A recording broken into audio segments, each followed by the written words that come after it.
d'énergie renouvelable. Donc le plan de ma présentation, donc je commencerai par définir ce que c'est un micro-réseau. Donc en anglais, c'est le microgrid. Donc les contraintes qu'on a au niveau des micro-réseaux au Sénégal. Je parlerai aussi de la nécessité d'identifier le profil des communautés. Donc, quels sont les critères de sélection du lieu d'implémentation de ces micro-réseaux? Quels sont les éléments souhaitables donc, pour le lieu d'implémentation?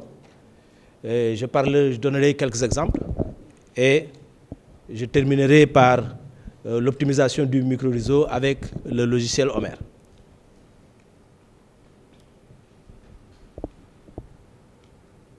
Donc enfin, on terminera par une conclusion.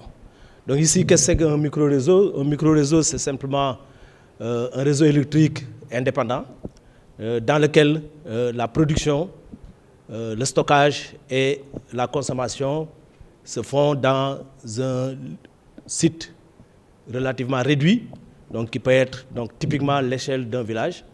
Et donc le système comprend en lui-même les moyens de production et les moyens de stockage. Et contrairement au réseau, donc au système qu'on appelle le système individuel, donc il y a plusieurs points qui peuvent être connectés. Donc ici, donc plusieurs groupes de maisonnées qui peuvent être connectés au réseau, au micro-réseau. Donc le réseau comprend ses propres systèmes, son propre système de production, qui peut être un champ photovoltaïque, ça peut être un groupe électrogène, additif et des batteries de stockage, et donc d'autres dispositifs. Donc vous avez ici donc, les lignes donc de distribution qui peuvent être donc ici, parce que comme on a un système avec des systèmes PV et des batteries, on a à la fois des lignes donc en courant continu et des lignes en courant alternatif. Donc dans le cadre de ce micro-réseau, donc vous avez ici, donc à la fois il peut fonctionner de manière isolée, c'est-à-dire donc de manière tout à fait autonome, comme un système autonome, mais également il peut être connecté au réseau. Et donc, dans ce qu'on fait appel donc, au niveau du micro-réseau, c'est à la fois les ressources énergétiques qui sont disponibles. On peut également parler de génération distribuée. Donc, tout à l'heure, ce matin, les collègues ont parlé des réseaux intelligents. Donc, les micro-réseaux peuvent être partie de ces systèmes. Donc, dans ce cas, on a un système qu'on appelle un réseau distribué. Vous avez le système de stockage. Donc, on a également la gestion de la demande. Et surtout, on a un système de contrôle et d'intelligence ici. Et on peut y associer, donc, dans un proche futur, donc, dans nos pays, c'est déjà fait quelque part en Europe, donc ce qu'on appelle les véhicules électriques. Alors, quelles sont les contraintes donc, on a pu remarquer au niveau du Sénégal? C'est donc d'abord les contraintes économiques, c'est-à-dire donc pour financer des sources de génération renouvelable, donc il y a un coût d'investissement initial qui est relativement très élevé. Et généralement, en milieu rural, les revenus ne sont pas suffisants pour pouvoir financer ce type de projet.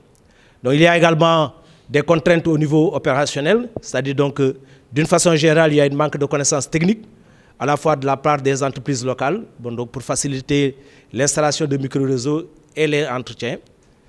Il y a aussi un manque de connaissances donc de la part des utilisateurs finaux, des technologies renouvelables, mais aussi des responsables des communautés cibles pour les micro-réseaux.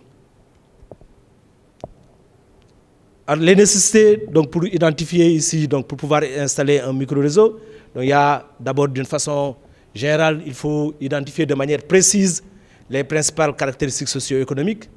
Donc ces principales caractéristiques socio-économiques, c'est le nombre d'habitants dans la communauté, le nombre d'entreprises, si éventuellement il y en a, et quelle est la typologie de ces entreprises, les types d'activités agraires, le coût des installations d'infrastructures, d'extension du réseau, donc, et comparer ces coûts lorsqu'on veut installer un micro-réseau. Il faut également typifier les comportements énergétiques, donc pour les utilisateurs domestiques, c'est-à-dire donc considérer les utilisateurs qui ont des connaissances et l'utilisation de l'électricité et faire la différence avec les utilisateurs sans connaissance et utilisation de l'électricité, parce que parfois c'est important donc dans la gestion de l'électricité. Il faut également typifier les profils d'utilisation, donc c'est-à-dire donc soit c'est savoir est-ce que c'est une utilisation industrielle ou une utilisation agricole. Il faut également typifier, si c'est le cas, les besoins d'infrastructures dépendant de l'administration. Généralement, c'est-à-dire donc ce que je parle ici en termes d'administration, c'est l'éclairage public. S'il y a un pompage public, par exemple, un pompage public, les terrains de sport, etc. Donc tous les dispositifs qui appartiennent de manière générale à la collectivité. Alors, les critères de sélection maintenant du lieu d'implantation. Donc le lieu d'implantation, en général, il faut choisir les lieux qui sont à une certaine distance du réseau de distribution. Donc typiquement, il faut des distances qui sont entre 10 et 20 km. En tout cas, il faut que ça soit relativement supérieur à 15 km. Donc, parce que généralement, on sait que lorsque les distances par rapport au réseau ne sont pas très élevées, il faut peut-être faire une extension du réseau qui est beaucoup plus profitable. Ensuite, il faut que la zone soit naturellement une zone qui est non électrifiée déjà. Et donc, il faut que cette zone également ne soit pas trop éloignée du réseau de distribution, puisque ça permettra, lorsque le réseau va s'approcher, de pouvoir interconnecter le micro-réseau avec le réseau général de distribution. Et il faut également concevoir ces micro-réseaux dans divers endroits, donc pour pouvoir faciliter la prise de décision et avoir une étude comparative de différents micro-réseaux qui sont installés donc dans les diverses zones. Du point de vue des ressources, donc les ressources locales, c'est le vent, donc l'éolienne. Donc il faut avoir préférablement des vitesses constantes, donc variables entre 3 et 10 mètres par seconde. Il faut également de la radiation solaire. Il faut également des flux d'eau, éventuellement, donc pour faire des micro-réseaux avec la micro-hydraulique. Également, il faut de la biomasse résiduelle pour pouvoir utiliser cette biomasse donc, dans le cadre de l'hybridation des systèmes. Il faut également avoir une idée précise de la population, donc pour voir un peu, donc, au niveau de cette population, donc, quel est le type de profil qu'on a. Est-ce que c'est effectivement des profils purement domestiques? Est-ce qu'on a des profils donc, qui sont dans le cadre du commerce? Le nombre d'infrastructures publiques, comme je l'ai dit tout à l'heure, les profils industriels et également le profil agricole. Donc tout ça, donc, essayer de sérier et de typifier un peu les divers profils pour pouvoir faire une bonne étude au niveau de ces micro-réseaux. Alors, il y a également des éléments qui sont souhaitables au niveau du lieu d'implémentation. Donc ces éléments, c'est-à-dire donc ici, donc ce que je considère, il faut généralement des projets pilotes donc, qui doivent être développés avec différentes tailles. C'est-à-dire donc qu'il y ait donc, une variabilité au niveau de la taille de la population, mais également une variabilité au niveau des types d'activités, surtout les activités génératrices de revenus. Donc ça, c'est très important. Il faut également bien maîtriser les paramètres techniques, donc parce que très souvent, donc 100% d'énergie renouvelable, bon, c'est une bonne idée, mais généralement, c'est très peu fiable aussi. Il faut également, généralement, s'appuyer sur un système hybride, c'est-à-dire un système dans lequel il y a généralement un appui, donc compte tenu du fait qu'on sait que les énergies solaires ou éoliennes sont relativement intermittentes. Or, donc, on a besoin de la production d'électricité, en tout cas de l'électricité de manière permanente, donc ce qui fait qu'il faut un palliatif surtout à cette intermittence. Alors maintenant, il faut regarder également la configuration du réseau. Donc, en général, donc, il faut faire le choix d'une distribution triphasée avec un branchement des clients en monophasé ou en triphasé selon les besoins, puisque probablement donc, il y a des clients qui auront besoin du triphasé. Alors, il faut également faire un bon dimensionnement, bien étudier également la section des câbles. Donc ça, c'est selon les normes qui sont en vigueur, la législation et éventuellement également la protection du réseau. Donc ça, c'est des éléments qui sont extrêmement importants donc, pour la sécurité et la fiabilité du réseau. Les opérations d'entretien, donc ces opérations d'entretien, c'est deux opérations, c'est-à-dire donc c'est les opérations d'entretien préventives et les opérations d'entretien correctives. Il faut également avoir une politique de tarification au niveau de ces micro-réseaux. Donc cette politique de tarification doit se faire au moyen du comptage. Donc ce comptage qui est utilisé donc, pour la génération et la consommation donc, au niveau des ménages. Et il faut également assurer un monitoring, surtout maintenant de plus en plus un monitoring online, donc pour pouvoir enregistrer à la fois la consommation, la génération, pour pouvoir faire une sorte d'historique de ce mini-réseau.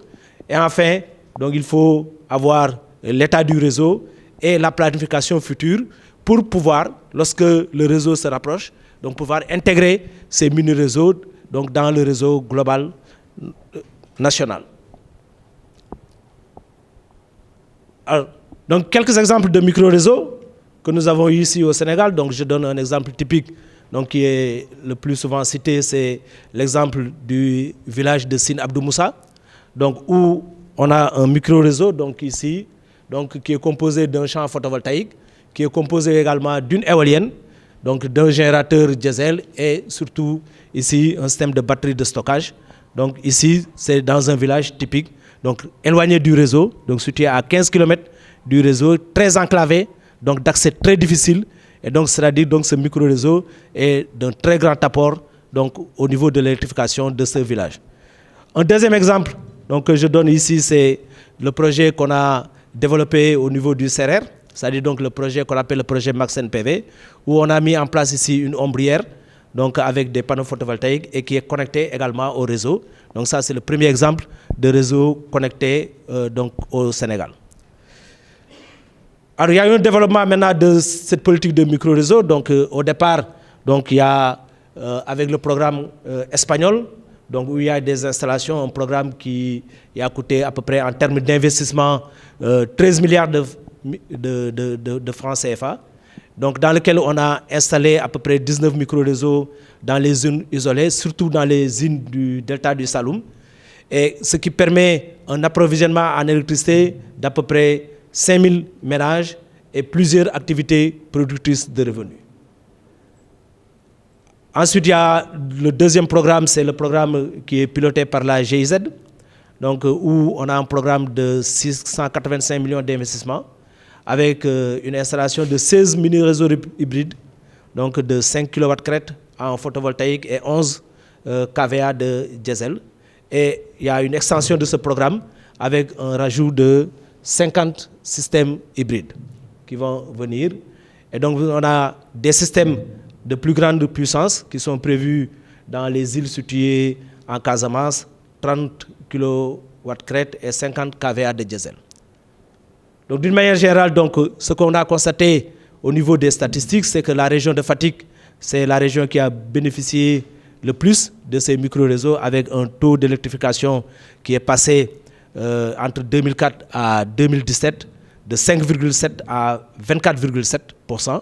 Donc, ce qui montre bien l'importance de ces micro-réseaux dans le dispositif d'électrification rurale.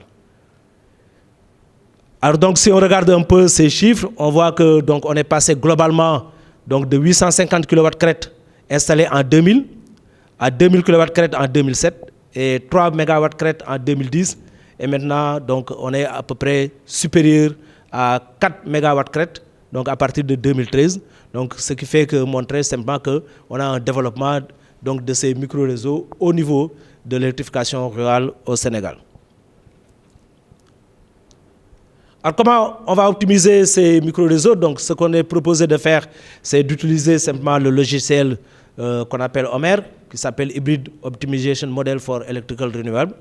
Donc, c'est un logiciel de modélisation énergétique, à la fois pour la conception, l'analyse des systèmes et de différents systèmes de micro-réseaux.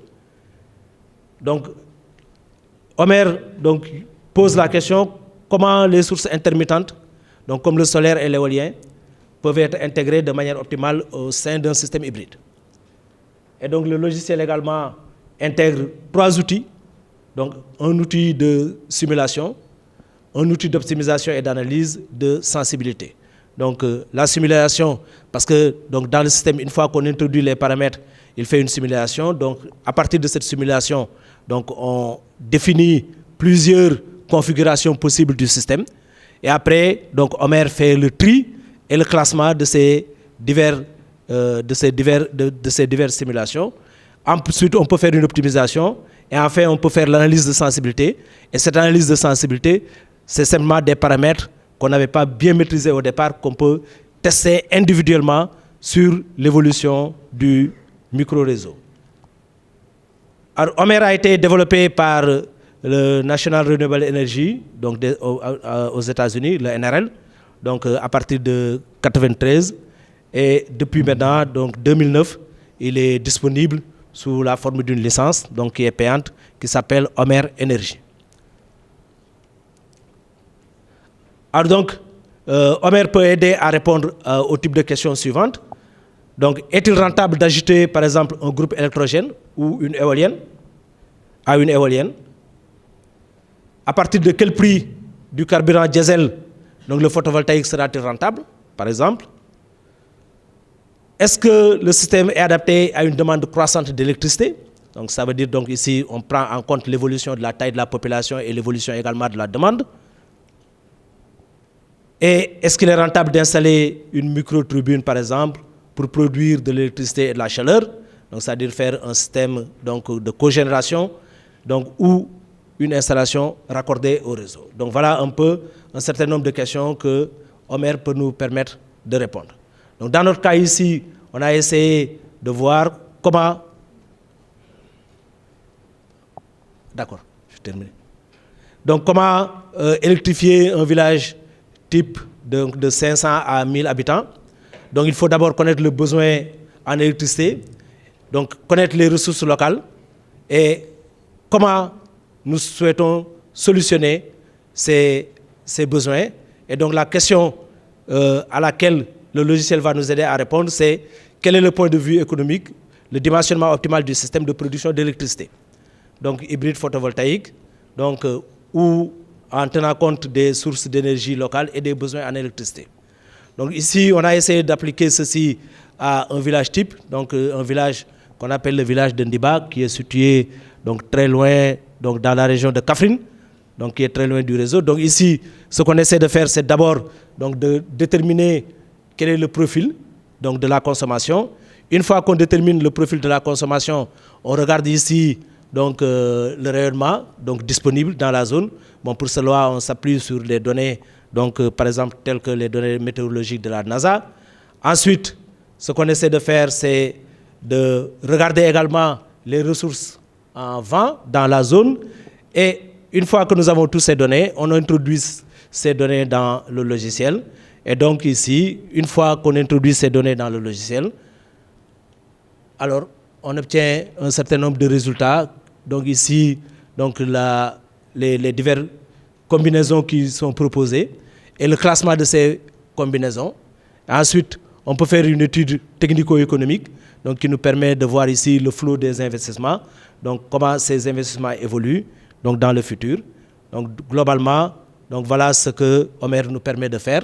Et donc en guise de conclusion, c'est donc avoir une idée d'apporter une amélioration dans le système énergétique du point de vue énergie, fiabilité, et quelles sont les limites de la partie stockage, donc parce que la partie stockage pose généralement un grand nombre de problèmes.